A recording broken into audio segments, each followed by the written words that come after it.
Mom ate all the cookies. Make her spit them out now. After my husband shouted this frantically over the phone, my mother-in-law suddenly began to choke, foaming at the mouth, and collapsed. In utter confusion, I called an ambulance, and she was rushed to the hospital. Once there, the test revealed something shocking in her stomach. Do you have any idea about this? Do I have any idea? Of course I do. Because what they found was clearly something intended to take my life. My name is Susan, a 32-year-old mystery novelist. I've been married to my husband John for 5 years. However, he's been on assignment in Alaska for the past 6 months. We keep in touch, but he seems so busy that he often doesn't even read my texts. Still, I've been trying to make sure he doesn't feel too lonely, even sending presents with Christmas cards to make him feel less alone. In January, I sent a New Year's card, and in February, I sent Valentine's chocolates. He responded to each with a simple thank you text message. In March, a box of cookies arrived from him, accompanied by a message that read, I enjoyed your Valentine's chocolates. I was so excited when I saw the cookies that I immediately called him. The cookies arrived. Thank you so much. Thank you, too, for the New Year's card and chocolates. I'm sorry I couldn't come home for the holidays. No worries. It's hard to book flights during that time, and the tickets are expensive. Actually, these are the first cookies I've ever baked. I hope you like them. Really? I'll savor them while I'm working on my novel. However, while I was on the phone, I heard a crunching noise behind me. Turning around, I found Linda, my mother-in-law who lives with us, devouring the cookies sent to me. She has a tendency to thoughtlessly eat the snacks I've been looking forward to, as she loves food. Writing mystery novels requires a lot of brain power. I always look forward to treating myself with some sweets while I'm writing. So I've cautioned mother-in-law several times, but she never changes her ways. Before we knew it, she had gobbled down all the cookies. Oh! Huh? What's up? You already ate the cookies? I'm sorry. I took my eyes off for a second and mother-in-law ate them all. What? Mom ate all the cookies I sent? Make her throw them up now. Why should I? Before I could question my husband's frantic outburst, mother-in-law suddenly began choking, her eyes wide open. I can't breathe. And with that, mother-in-law collapsed, frothing at the mouth. What? Mother-in-law, are you okay? Mother-in-law! I hurriedly hung up the call with my husband and dialed 911 while calling out to mother-in-law. She was rushed to the hospital, and I went along in the ambulance pleading, Hang in there, mother-in-law! When we got to the hospital, they pumped her stomach and analyzed the contents. The results were shocking. Actually, we detected a certain poison in Linda's stomach.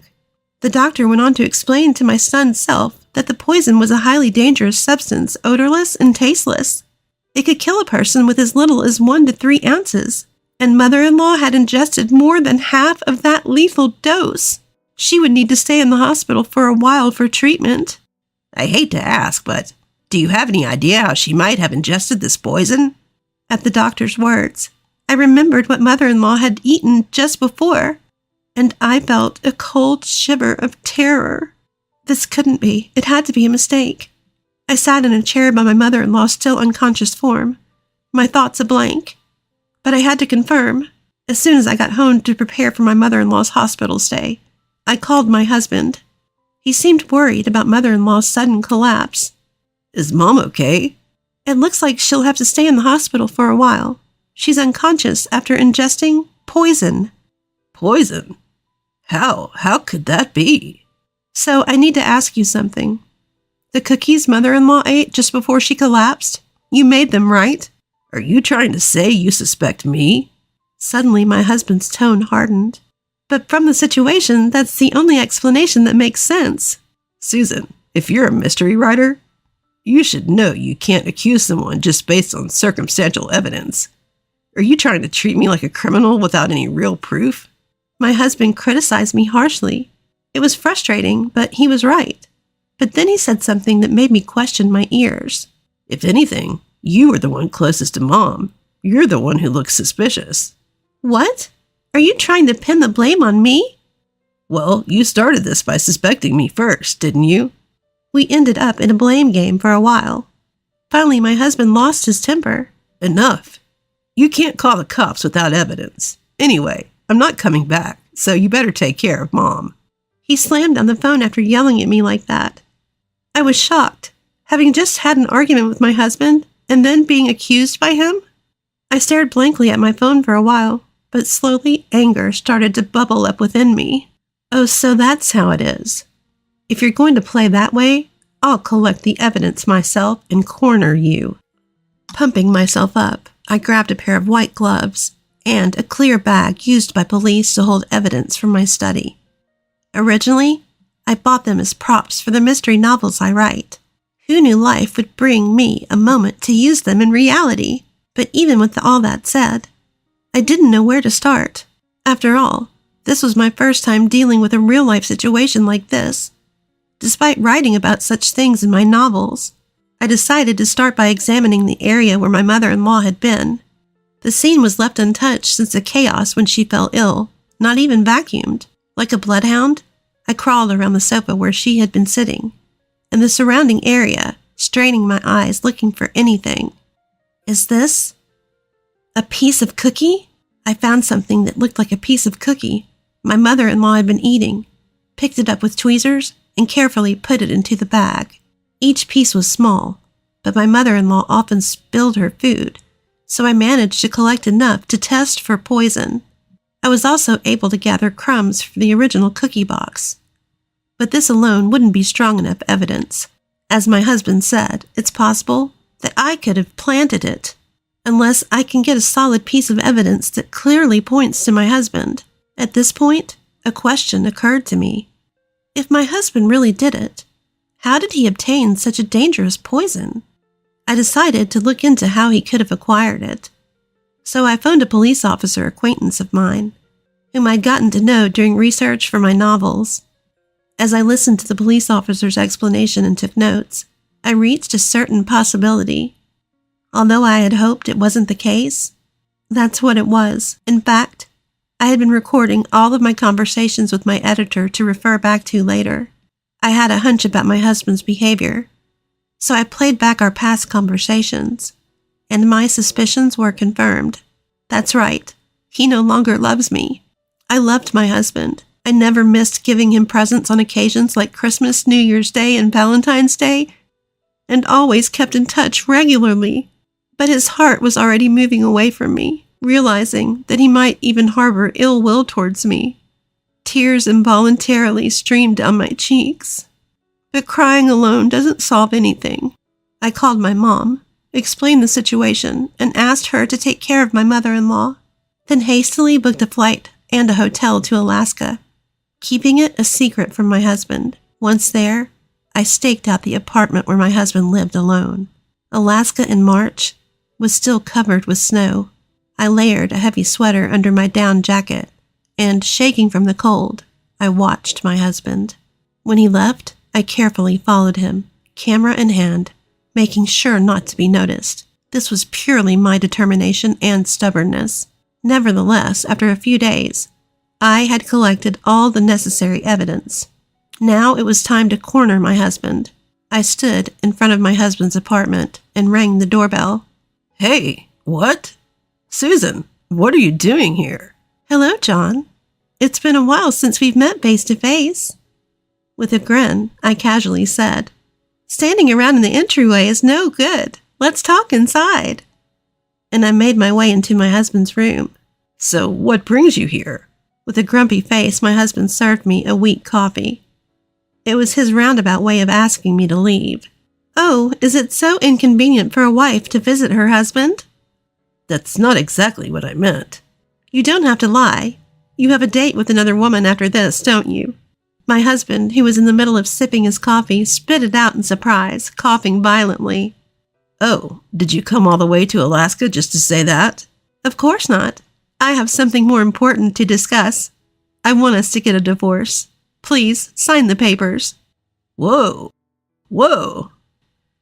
You're still holding a grudge over our argument about Mom?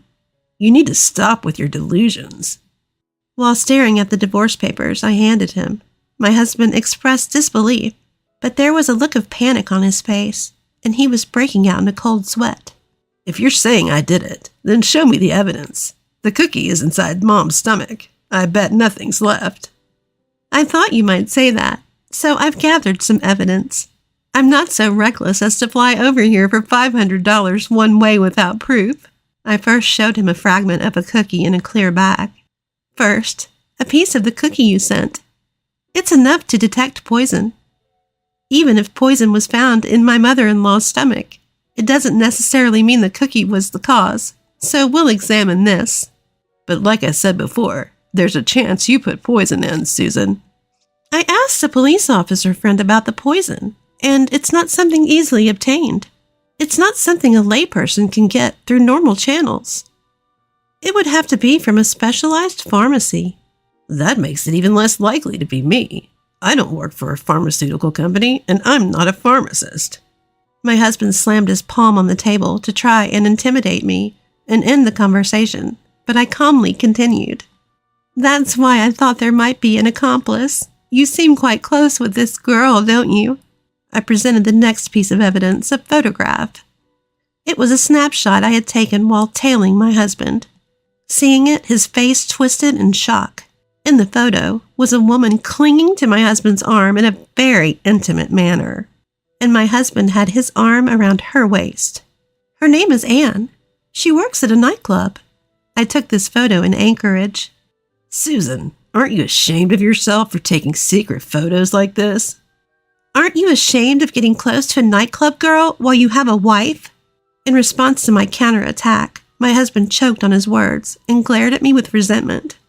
But I would not be intimidated. Apparently, this girl named Anne is working at a nightclub while studying to become a pharmacist at a pharmaceutical university. Maybe she snuck out some poison from the university and talked you into sending me a cookie laced with it. No, I've only met her at the nightclub. I had no idea she was studying to become a pharmacist or anything about the poison. This is pure speculation with no evidence. The husband, stuttering and stammering, tried to keep up his excuses. I sighed and pulled out my mobile phone. You know, I think you value her more than me. Sorry, but I have proof. Turning the volume all the way up, I began to play a recorded call between my husband and me. The call should have been coming from his room, yet the faint sound of a shower running and a woman's voice calling, "John, come join me," could be heard in the background. Even for me, it was so faint that I wouldn't notice unless the volume was turned all the way up. Well, your claim of only ever meeting her at the nightclub is clearly a lie. If I dig deeper into the voice, I can find out who it belongs to. Okay, I get it. I cheated. So what? It's your fault for not being as attractive as Anne, and my infidelity doesn't prove that I poisoned anyone. The husband, now defiant, sprawled out without any sign of remorse. I decided to play him another call recording. Just before my mother-in-law collapsed, my husband could be clearly heard saying, "Did Mom eat all the cookies I made? Make her throw up immediately." "Can you explain why you said that if you knew nothing about it?" My husband bowed his head. Turning pale, he started to speak in a strained voice. "Susan, how much do you know?" "I'm guessing that you targeted my life because of the royalties from the novels I've written so far." At that, my husband took a sharp breath, presumably because I'd hit the nail on the head. Royalties are given to the copyright holder, and upon their death, the copyright can be inherited by their family. And copyright, the very thing that provides these royalties, can be inherited by the family once the holder passes away. So he must have been picturing himself living it up with his mistress on those royalties he'd inherit. "Please, forgive me. I did it because she told me to." "Oh, really? There's no sign of her having any dirt on you. Are you blaming others again?" "I thought I hadn't left any evidence. Please, I'm begging you, don't divorce me." "Do you think I can go on living with a man who's trying to kill me? How would you feel in my position? Either way, I have no intention of forgiving you." I slammed the divorce papers on the table. "Come on, let's get this over with." Just because I'm begging doesn't mean you can get cocky." Enraged, my husband grabbed me by the collar with both hands. and tried to throw me to the ground. But then, That's enough. the police officers I'd called beforehand burst into the room. I'm glad I called them in advance. You never know what could happen when you're alone. In the end, my husband was arrested. I submitted all the evidence to the police, and right there, I made my husband write up the divorce papers. I had him cover all the hotel and flight expenses to and fro, and then I just breezily went home. The very next day, his mistress was arrested as an accomplice, and the two of them are now comfortably inside a jail cell together. Of course, I demanded a divorce settlement from the two of them, and once I receive it, everything will be wrapped up. Afterwards, I told my mother-in-law, who had been discharged from the hospital, the truth about what happened, and said our goodbyes. I moved to a new apartment, and then, a year later, when I used this experience as a plot for a mystery novel and published it, it surprisingly became a huge hit. For a novelist, every experience, good or bad, can be a source of inspiration.